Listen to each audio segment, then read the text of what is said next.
Cecala dalah sasipta sampun katampi bilih adicara badhe lumampah utawi kawiwitan. Nuwun.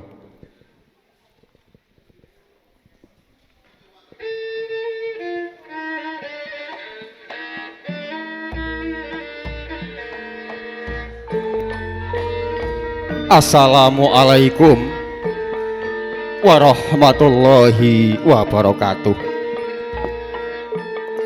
Bismillah, bismillah, alhamdulillah wa syukurillah, la haula wala quwata illa billah, amma ba'da.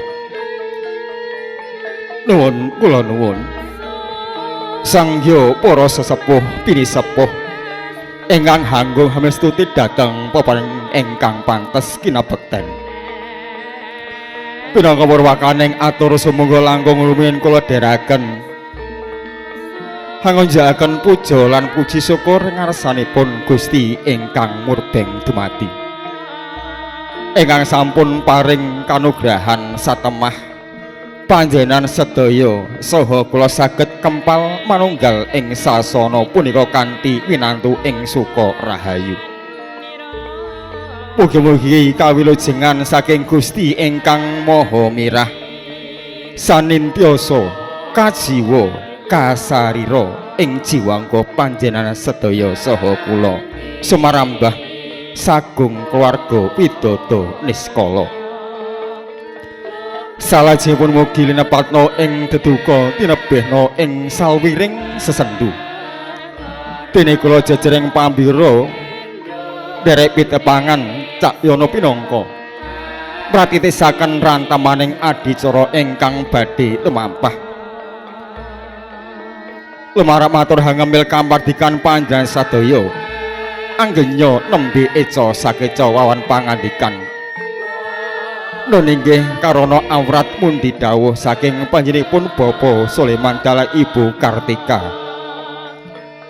Kinian andherekaken laksitaning tata cara pawiwahan inggih siraman putrinipun Bapak Sulaiman ingkang sesilih inggih Rara Ayu Hestina. Saderengipun kawiwitan monggo langkung rumiyin memuji marang Gusti Kang Maha Kawasa ingkang sampun ambabar kawilujengan kabagas kuwarasan satemah. Panjenengan dalah sangka saged rawuh kanthi wilujeng boten manggih alangan setunggal punapa. Salawat ugi salam kato dumateng junjungan Nabi Agung Muhammad Rasulullah sallallahu alaihi wasallam ingkang tansah kula tenggo-tenggo syafaatipun pinjang dinten yaumul akhir. Para bapak, para lenggah, para tamu kakung miwah putri ingkang dahat kinurmatan. Langkung-langkung dumateng panjenenganipun para sepuh pinisepuh Panawong krida sadaya ingkang sampun lenggah ing papan panggenan. Minangka adicara ing sampun karantam karakit saking panjenenganipun kula wangsa ingkang sepisan nggih pambuka kalajengaken adicara ingkang angka kalih niki pasang tarup utawi ble KTP. Sumusul adicara ingkang angka 3 nggih cethik latu. Tungkaping adicara ingkang angka sekawan sungkeming putra kinasih pring Rama dalasan ibu. Ngrajik tirta siraman utawi tirta suci minangka tata cara angka gangsal. Kanthi adicara ingkang angka 6 nggih mecah pamor. Bopongan adicara ingkang angka 7 Pagas Rikma utawi kalajengken Methak Rikma adicara ingkang angka 8. Adicara ingkang angka 9 inggih Sade Dawet Purwa utawi purna ning adicara ingkang angka 11 inggih panutup bibaran donga pamuji. Mekaten tata cara ingkang sampun kula wasaken saking panjenenganipun kala wangsa minangka purwakaning atur kasuwun Bapak Soibu kanthi lega lila ing manah pambuka kanthi kawitan basmalah. Bismillahirrahmanirrahim. Matur nuwun kanthi waosan basmalah mugi-mugi adicara purwa madya ngantos wusana samangke lumampah lumaksana widodha kalis nderek sambikala. Amin ya rabbal alamin. Minangka ndungkap adicara ingkang angka kalih nggih pasang tarup utawi ble KTP kasemenggaken ingkang sampun piniji ing sasana.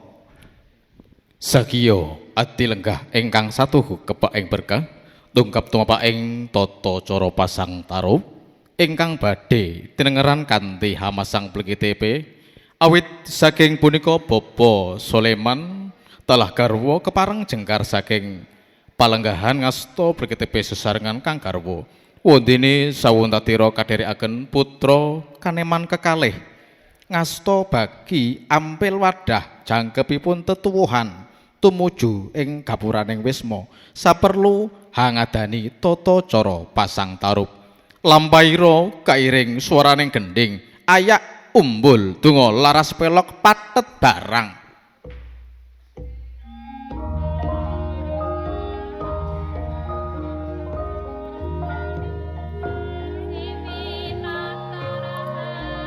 Pinarung swaraning pradangga munyo hangrangin mangkono Bapak Soleman sekalian garwa rampak tumindak sesarengan kanthi ngasta KTP sinartan jangkepipun tetuwuhan tumuju ing gapuraning wisma. KTP kinarya saking nam-naman blarak sayektosipun minangka wewarah bilih tiyang gesang bebrayan mekaten kedah saged ngenam-enam ngrantam miwah krakit menggahing sedya lelampahan ingkang sinandang murih kodrating Gusti ingkang tinampi sarta sedaya gegadanganipun saged sembodo lan hamberkahi diri pribadi keluarga saha saputra turunipun. Dupi ing mangke wus dumugi ing gapura pawiwahan daya Bapak Soleman Gya hamurwakani tata cara pasang tarup ya KTP kanthi patrap madhep lebetipun dalem ewondene ibu sabiyantu ngladosaken ponang KTP dumateng Bapak kacariyos ing unirikala Ki Jaka Tarub kapisan kagungan kersa mantu putra pawestri kinasih Dewi Nawang Wulan Jinatu Krama Abagus Bondan kejawen putra Trah Majapahit nam-naman blarak kapasang tepung gelang warata ing sakiwa tengenipun dalem kinarya payon pangajap murih kalih saking bentering surya saha bilih kasempyok tumuruning jawah pawiwahan tetep lumampah kanthi jenjem lan tentrem purna gapura pinasang tarup tumuli Bapak Soleman hanjangkepi reruncinipun tuwuhan binantu dening ibu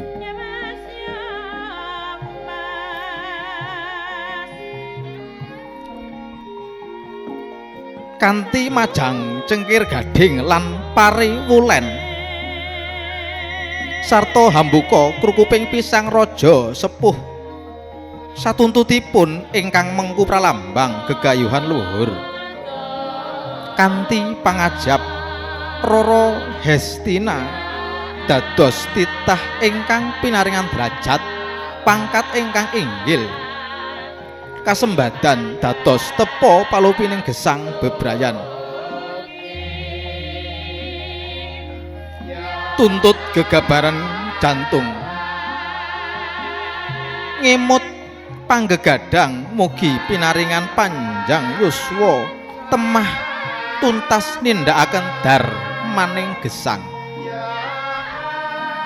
kejawi gapuraning wisma rinengga cengkir gading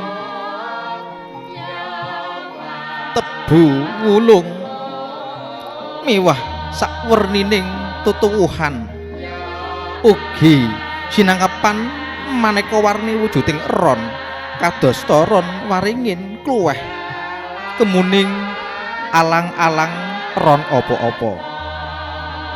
Purna ngesa pasang tarup saha tuwuhan lajuning lampah daya-daya hangatane tata cara cethik latu.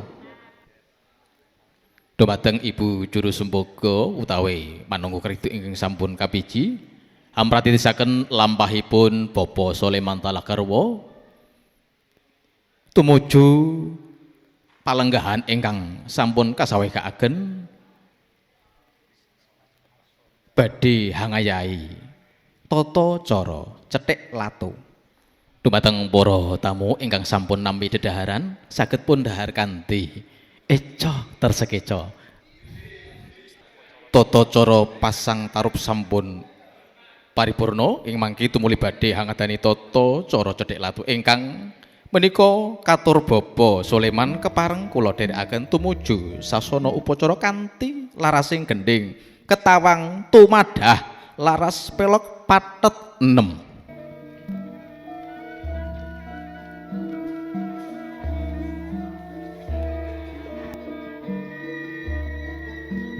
Purna nggih ametatut papan pawiwahan kanthi pasang tarup ing mangke gya samekta angulah boga kanthi adang sepisanan. Kinarya pasugataning para tamu nalika semana Ibu Soleman sampun kemareng mundhut wos ing pedaringan. Sampun cumawis ubaranipun olah buka daya-daya Bapak Soleman hanyetik latu.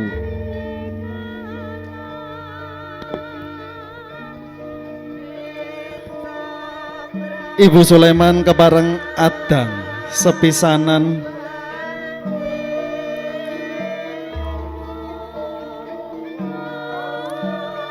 tata cara punika katindakaken kinarya pralambang pangajabipun Bapak Soleman sekalian, mugi para kadang ingkang hanawong krida angulah dedaharan minangka pasugatan kagem para tamu tansah pinarengan kawilujengan rancak gangsar tanpa rubeda.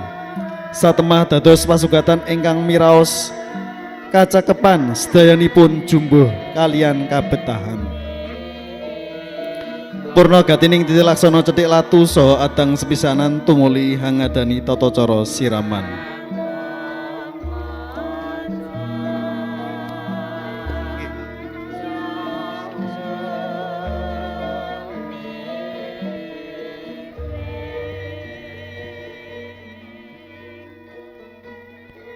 Purna adicara cethik latu adang sepisan. Panjenenganipun Bapak Soleman dalah sagarwa piniji lelenggah ing sasana sampun kasamaptaken. Putra Gersih badhe semungkem ngarsanipun Rama dalasan Ibu kasuwun panjenenganipun Ibu Juru Sembogo saged mratitesaken lampahing utawi mijilipun putra kinasih piniji ngarsanipun Rama dalah Ibu kanthi ungeling gending ketawang rujit.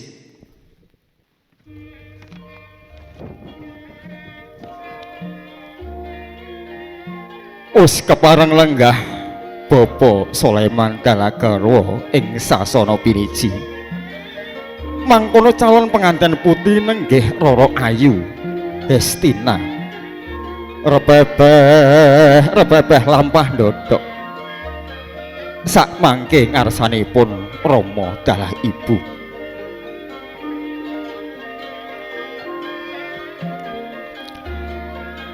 Lampah ndodok sesedokan pindha soto matarangan. Lumarep ngabiyantara nelakaken anggening Suba Sita ingkang sang langkung ageng wonten ngarsanipun Ibu lan Rama. Tumungkul Yayah konjem-konjemo ing bantala wadanane Roro Ayu Hestina. Kang keping asta sumembah ing jengku kanan sinaranan gairing cipta rumasuk ing sanubari hakaturaken sungkem miwah nyadong tambahing pangestu. Mugi-mugi tansah manggih kamulyan ing gesang berbayan.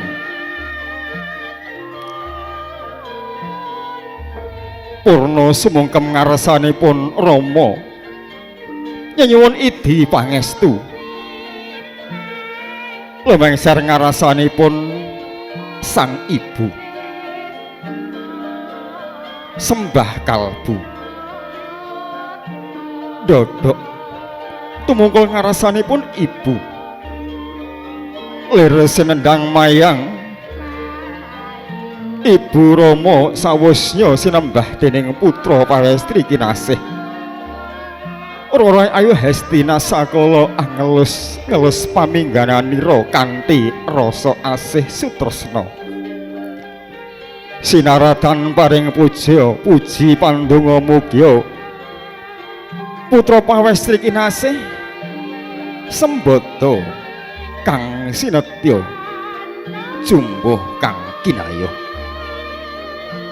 Bagya mulya gesang bebayanipun saged lulus raharja rahayu. Sampun purna putri kenasih Bapa Sulaiman dala Ibu Kartika kadherekaken piniji ing sasana siraman ingkang winastan Krajek Tirta Siraman. Putri kinasih Rara Ayu Hestina kasumbul panjenipun Bapa Sulaiman dala Ibu Kartika kapapanaken ing kursi ingkang sampun samapta satata. Dumateng panjenipun para bapak saha ibu tamu lenggah utawi tamu senedahan kasuwun paring donga pamuji mligi Rara Ayu Hestina.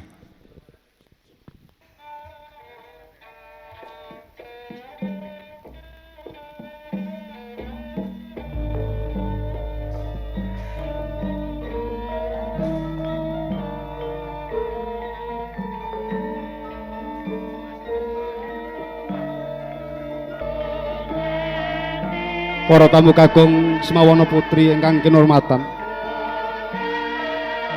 Lah punika toh wujudipun sasana pasiraman. Nanggih papan ingkang rinengga-rengga. Tetuan pindha patamanan candrane kadya padusening para hapsari.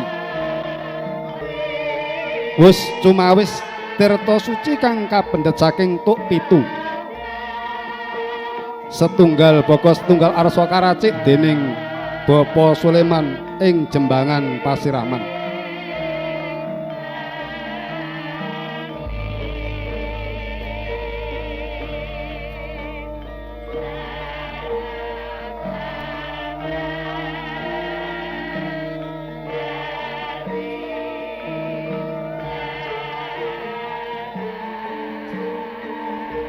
Ewan dene tuk pitute sumber pituwujudipun tirta saking sumur sumber Mbah Sunan Muria.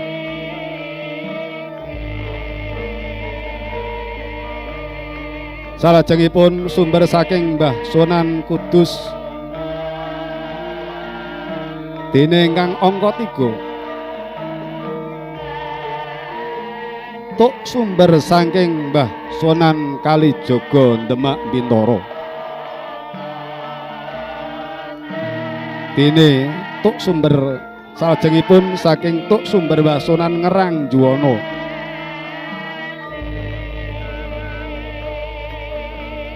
Kalajeng tuk sumber ingkang kaping gangsal nuwun inggih tuk sumber saking Waliullah Mbah Mutamakin Kajen. Kalajengaken tuk sumber ingkang nomor 6 saking Mbah Jangkung Landoh Kayen. Jangkep angka 7 tuk sumber saking Mbah Endra Kusuma Pati.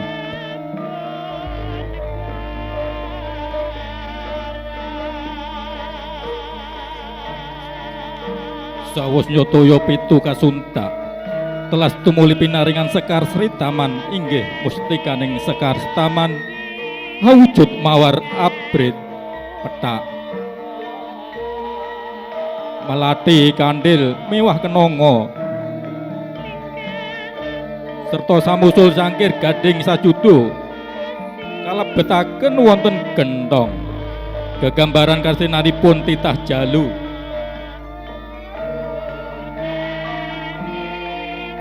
lan asri ingkang pinesti jatining jatuh krami minambaran ati kang suci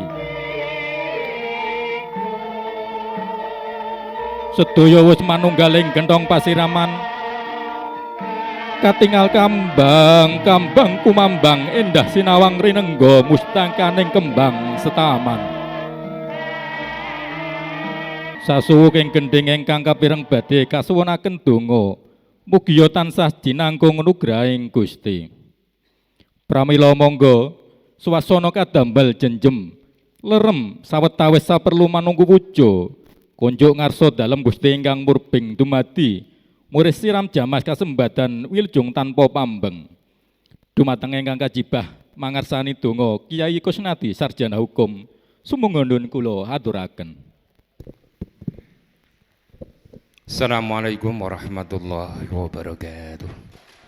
A'udzu billahi minasyaitonir rajim. Bismillahirrahmanirrahim.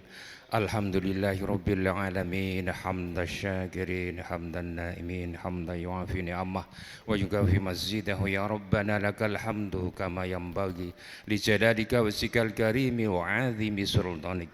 Allahumma ighfir lana dhunubana wa liwalidayna warhamhuma kama rabbayana shighara. Allahumma inna nas'aluka salamatan fid din wa afiyatan fil jasad wa ziyadatan fil ilmina wa barakatan fil rizqina wa taubatan qabla al mautina wa rahmatan indal mautina wa maghfiratan ba'da al mautina. Allahumma hawwinna alaina fi syakaratil maut wa najata minan nar wa anfal indal hisab.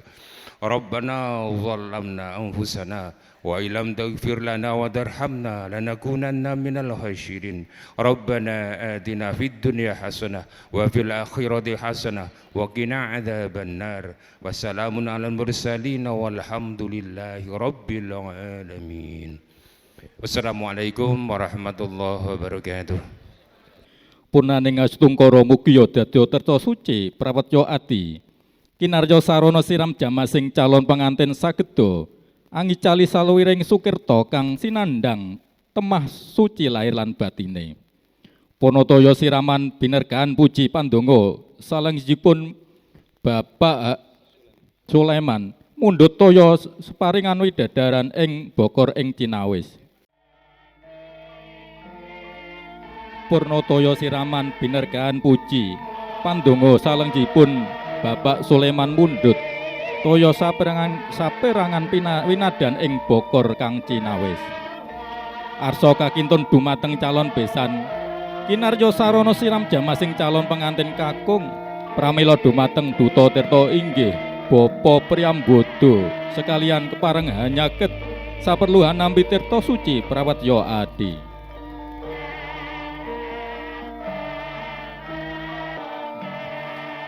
Dupi wus nampi tirta suci prawatya adi tumuli jumangkah sang Duta Tirta arsa ngajahi wajib datan kinocap lampahe sang Duta Tirta daya-daya dumugi sasana tinuju.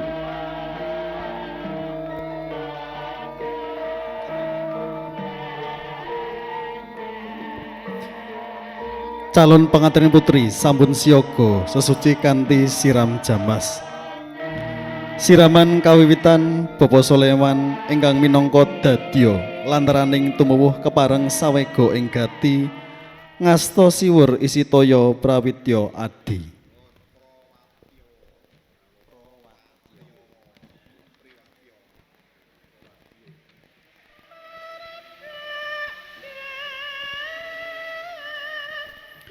Tirta kinebyuraken putri kinasih Dyah Ayu Rara Hestina wiwit saking mustaka mangandhap tumawah ing jaja asta padha ngantos rumembet ing bantala. Sinartan panyuwunan mugi sesukering pancandriya nuninggih pandulu pamireng panggondo pangucap lan panggaritanipun putri kinasih larut uwal saking salira temah Bali suci kadiduking uni rikala linairaken saking guwa garbanipun Kanjeng Ibu. Sumusul Ibu Sulaiman ingkang minangka dadya papaning yoga brata lawasing sangang candra dasa ari mundut siwur kaisitaya siraman. Saking kendhong siniruaken putri kasih sinartan nyenyuwun mring Gusti kang Maha Asih. Babahan hawa sanga ingkang mapan ing netra kalih grana kalih talinging kalih lati setunggal ing wuntat setunggal lan setunggal malih ing margina mugia saged suci uwal saking sedaya pangridu.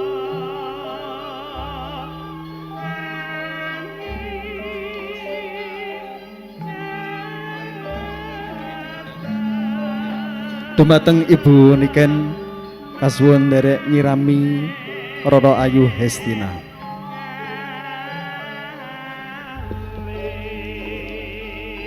Sasana siram jamas tinata edipeni rininggo sesekaran ingkang sarui endah ugi pepasaren maneka warni. Sedaya mriku para lambang murih saged manggihaken kaendahan sejati gesangipun ing donya ngantos tumetekaning delahan.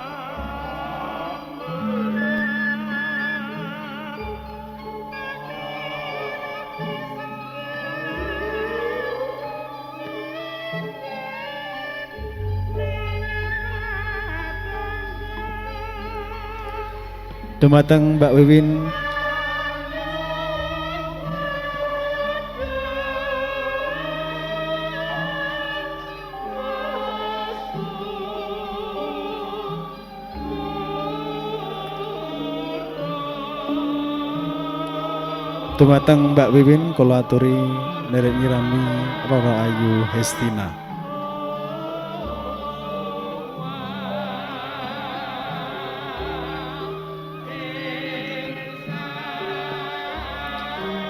Nyambing bangun tolak ingkang dipun agem badhe panganten putri pratandha tansah nyenyuwun mring Gusti kang hamurbeng dumadi muris daya ridu lan balak saged tinulak wangsul ing asalipun soang-soang.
Salajengipun Ibu Nesia Wulan kula aturi nderek nyirami dumateng Rara Ayu Hestina.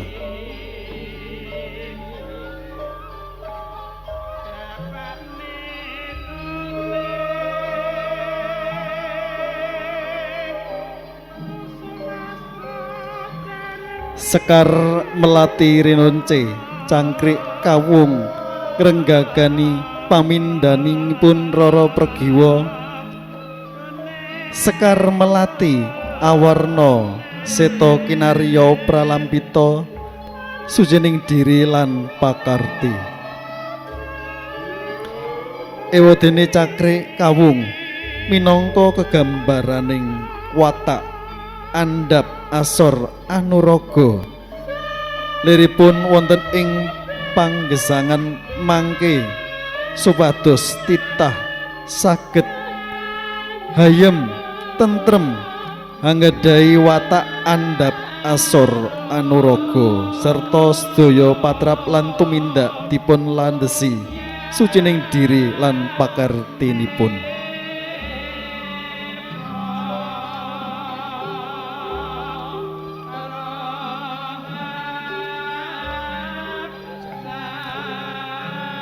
Salajengipun Mbak Mia Ayu kula aturi nderek nyirami dumateng Roro Ayu Hestina.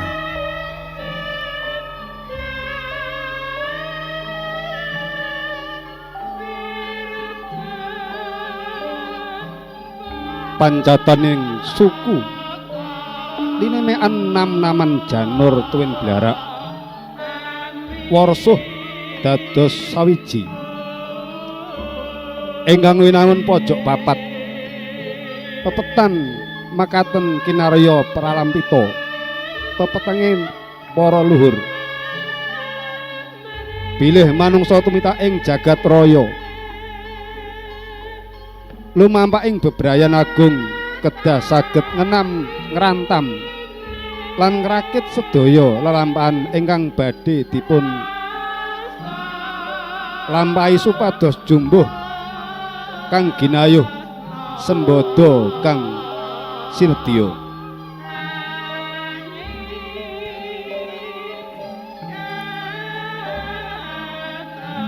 Salajengipun Ibu Tiwi kula aturi nderek nyirami dumateng Roro Ayu Hestina.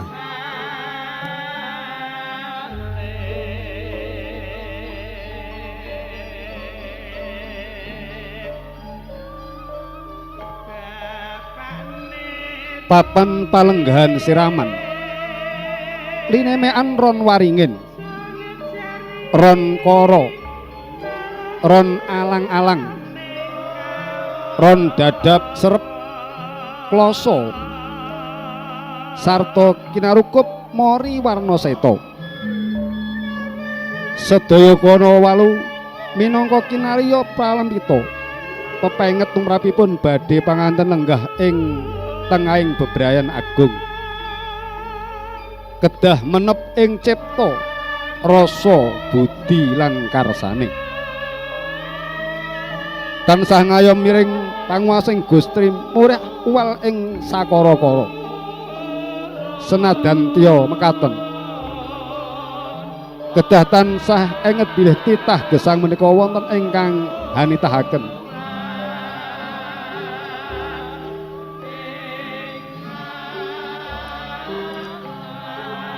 Salajengipun Ibu Hana kula aturi nderek nyarami dumateng Roro Ayu Hestina.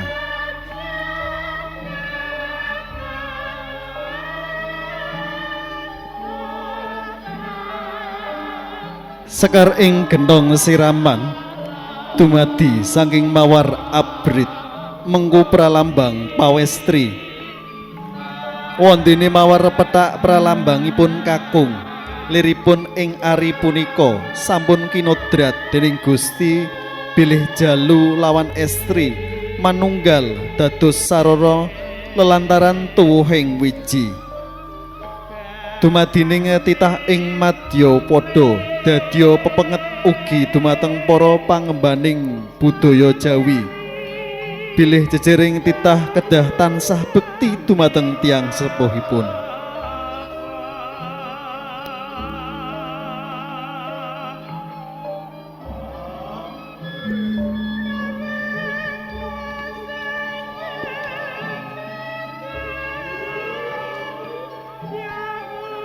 Para pinisepuh sesepuh sampun paripurna paring siraman dumateng badhe penganten pawestri saparipurnaning siraman badhe penganten pawestri giya sinambung ingkang Rama paring toya saking kendi minangka sarana bebilas pungkasan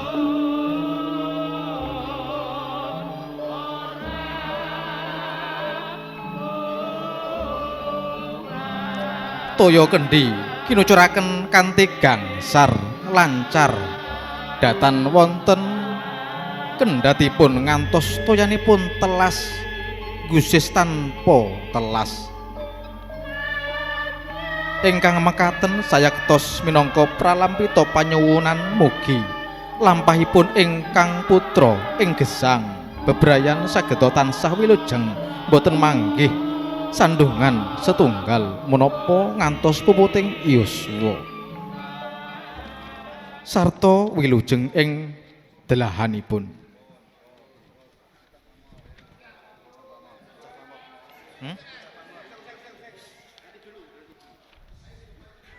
Paripurna anggenipun nindakaken bebilas mawi kendhi daya-daya rama lan ibu jumangkah mring sangajengipun badhe penganten putri kendhi arsa kabanting sinartan puji panyuwunan dumateng Gusti. Ora niat mecah kendhi nanging mecah pamoring putriku Rara Hestina sing arep dadi penganten kanthi bismillahirrahmanirrahim. Brak wus pecah pamoring putriku sing arep dadi penganten. Mancon pindha emas nangkling sakling kersaning Gusti.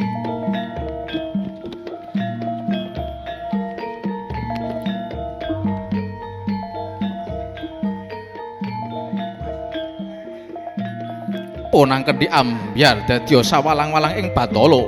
Mengko pangajab mugi boten namung pecah pamoripun nanging ugi pecah narlar lan pamikir anggenipun badhe lelayaran ing samodraning bebrayan agung. Tumuli tumuju dhateng panti busana.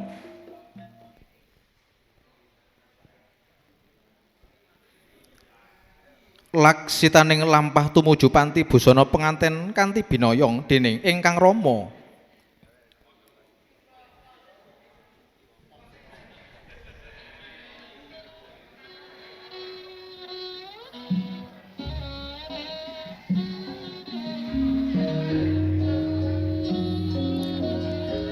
Ingkang mengaten boten ateges Bapa Soleman hangaken watak ugungan tuwin ngalembana namung sukawarah dumateng ingkang putra pawestri kinasih bilih.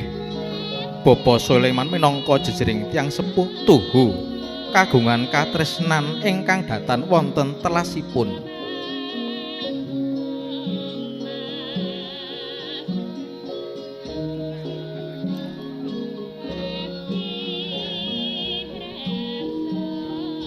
Purna bopongan kalajengaken pagas rikma wonten saklebeting pun kamar penganten Rara Ayu Hestina sampun para anggenipun gantos ageman garing sigra kalajengaken tata cara pagas rikma pinangka Rama Sulaiman ibu lenggah jajar ing kepining pagulingan Rara Ayu Hestina.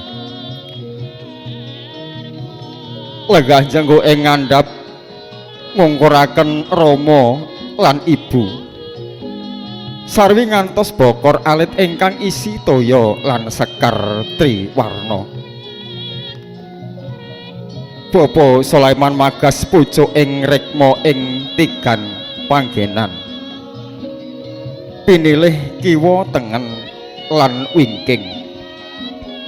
Rikma ing wus pinagas linebetaken bokor ing kaasta badhe penganten putri. Salahipun sapunaning Rama magas rikma badhe penganten putri ingkang ibu Kartika tumuli magas rikma.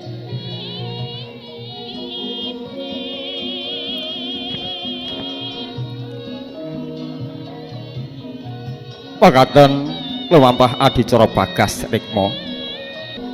Acara ingkang selajengipun ananing inggih metak rikma. Purna sampun Rama lan ibu anggenipun magas rikmanipun badhe penganten putri tumuli sesarangan tumuju ing plataran dalem. Bokor kaasta ibu Kartika pundene ingkang Rama ngasta wangkil prapting papan ingkang tinuju Rama lan Ibu lenggah sarwi nyenyuwun dumateng Gusti Kang Maha Wenang.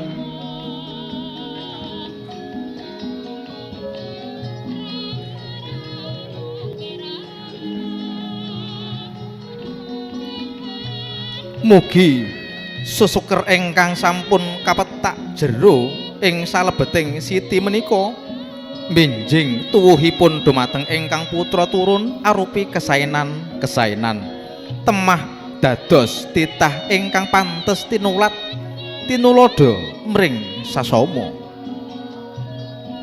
Ginalih cekap anggenipun nyuwun isining bokor alit awujud rikma warsuh lan sekar triwarna sinuntak telas.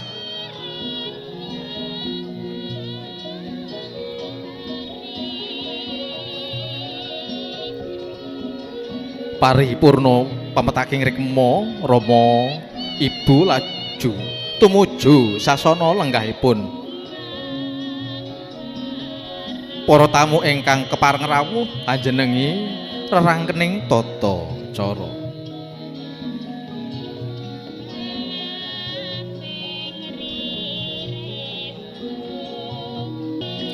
Kalajengaken Bapak Sulaiman adalah Ibu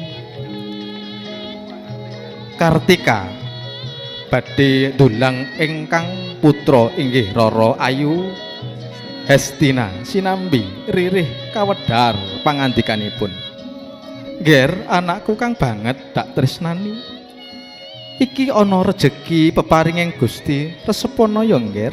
Muga dadi kekuatan balung sungsomu lan dadi sarana gedhe rasa syukurmu mring Gustimu ya Nger.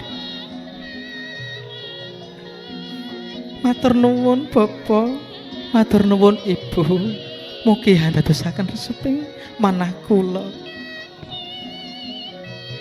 Saparipurnanipun Bapak Sulaiman kalajengaken Ibu Sulaiman paring unjukan tirta wening.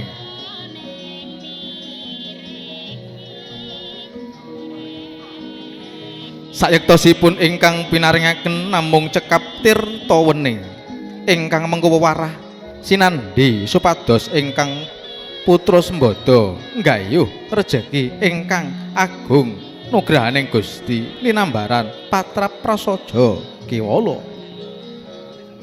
Para lenggah kakung semawana putri ingkang tansah kinurmatan ndungkap dilaksana candhaipun nuwun inggih adicara sade dawet.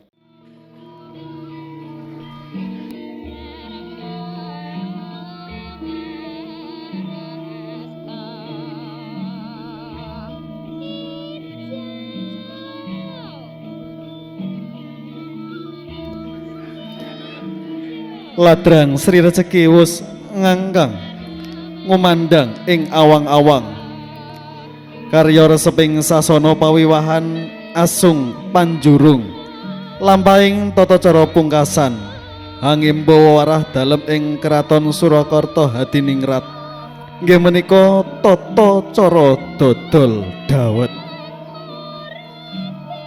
Tinana saking Mandrawa Ibu Sulaiman miyos saking dalem kanthi hangindit tampa.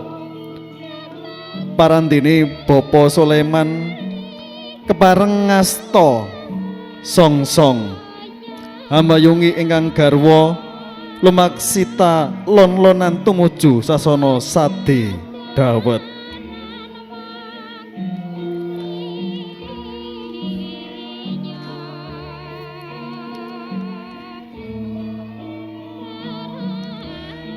Bapak Sulaiman ingkang ngasta songsong kinarya pralampitaning pangayoman liripun jejering pangarsaning keluarga.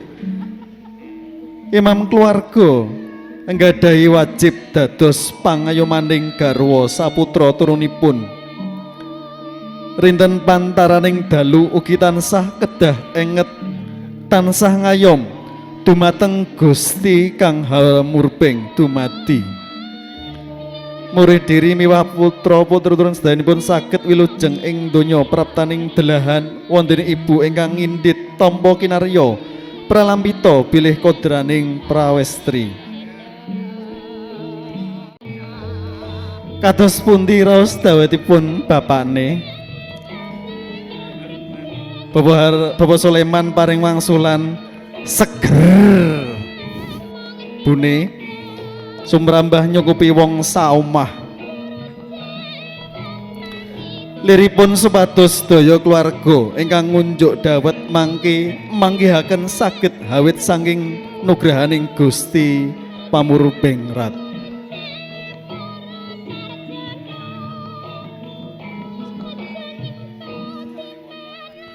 Tatara kiting dawet ustumawis tumuli para tamu ing aturan mundhut dawet sarana arta saking kreweng.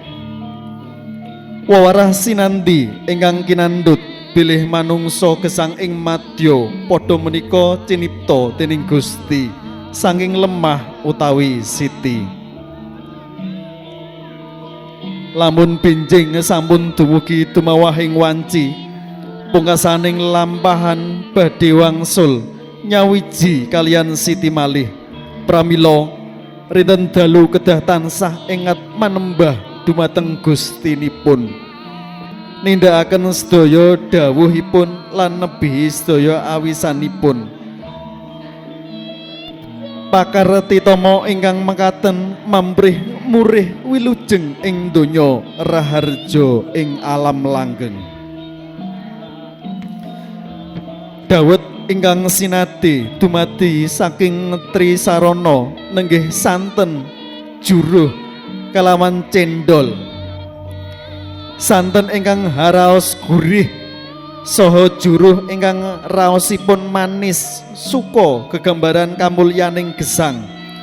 Mengko sasmita sinandi mugi badhe panganten ing gesangipun mangke sembodo ngupaya miwah hanggayuh bagya mulya. Rinindan binerkahan dening Gusti kang Maha Kuwasa wontene cendol ingkang wujudipun gilig pralambita sampun golong gilig lan gembleng tekadipun Ibu Dalah Rama anggenipun nedya ngentosaken putra pawestri kinasihipun.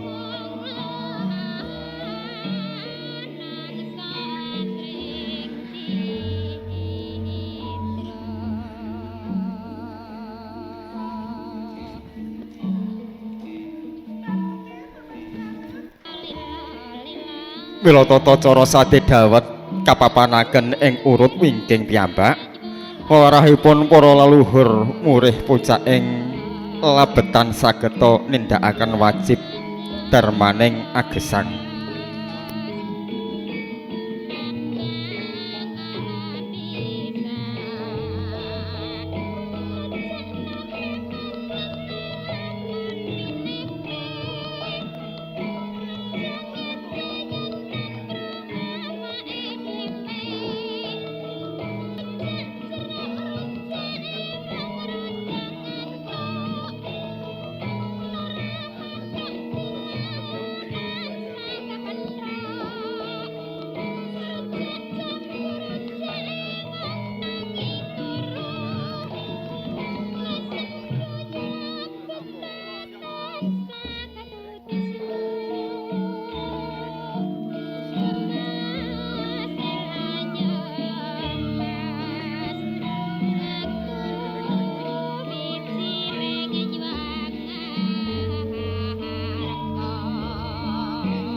paripurna Bapak Sulaiman sekalian garwa anggenya Satya Satyan Dawet kekalihnya tumuli merpeki badhe penganten pawestri tumuju mring salebeting sasana mayang arum sedaya arta aslipun Satyan Dawet tampa lan songsong pinaringan dumateng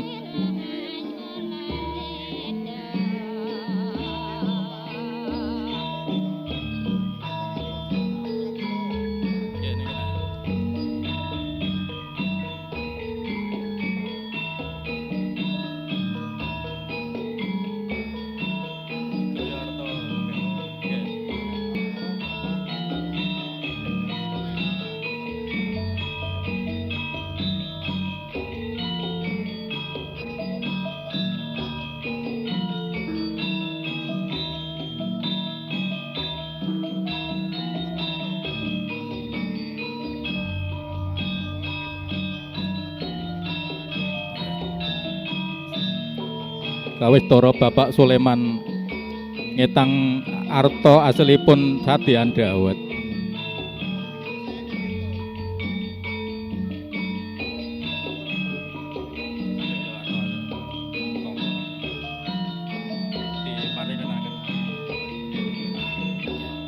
Sedaya arta aslipun Satyan Dawet tampa lan songsong pinaringaken dumateng ingkang putra kanthi pangandhingan Nger Nini Hastina kang banget dak tresnani iki bapak lan ibu untuk rejeki paringaning Gusti Kang Maha Widi tampanana Nini rumantana gemenanan muga-muga bisa kanggo pawitan anggonmu arep miwiti mangun bale soma lekas ingkang mangkaten tetela minangka tandha yekti bilih Rama Ibu badhe tansah siyaga sabiyantu dumateng badhe penganten.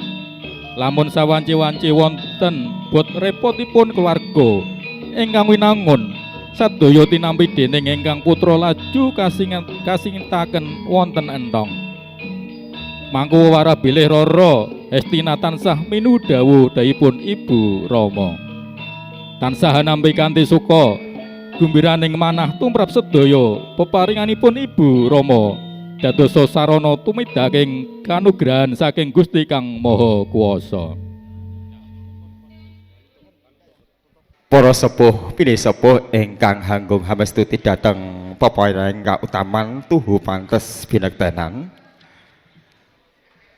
Para tamu kakung miwah putri ingkang kula hormati kanthi purnanipun tata cara Satya Dawet minangka tengara bilih tata cara siramanipun badhe penganten pawestri angembo wewarah dalem ing Karaton Surakarta hadiningrat sampun tungkap paripurna